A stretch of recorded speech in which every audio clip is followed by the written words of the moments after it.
అలాంటి ధోరణి నరనరాన ఇంకిపోయినటువంటి ప్రవచనకారుడు ఈయన. ఎవరు? గరికపాటి నరసింహారావు గారు. ఆ ఇంకిపోవడం వలన ఆయనకి అంటే వాళ్ళకి గుడ్డు గాడిద గుడ్డు ఇలా ప్రాస కలిపి కూడా మాట్లాడాడు. గుడ్డు పెడతారట వాళ్ళకి, వచ్చిన పిల్లలు శోభనం పెళ్లి కొడుకుల్లా వాళ్ళేం చదువుతారు అన్నాడు.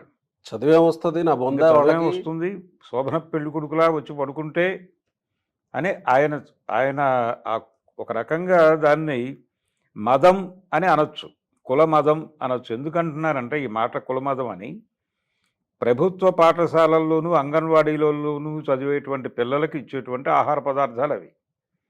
ఎవరు చేరుతున్నారు అక్కడ, ఏ కమ్యూనిటీస్ నుంచి వచ్చి చేరుతున్నారు పిల్లలు అనేది ఒక్కసారి కులగణన తీస్తే ప్రభుత్వ పాఠశాలల్లోనూ అంగన్వాడీలకి వచ్చే పిల్లలు ఎవరు?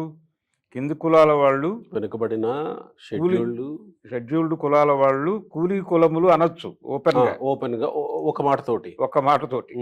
ఆ కులాల నుంచి వచ్చే వాళ్ళకి అక్కడ ఇళ్లలో పౌష్టికాహారం ఉండదు. ఒకటి, వాళ్ళకి ఆ లోటుని భర్తీ చేయటం ప్రభుత్వం తన బాధ్యతగా స్వీకరించింది.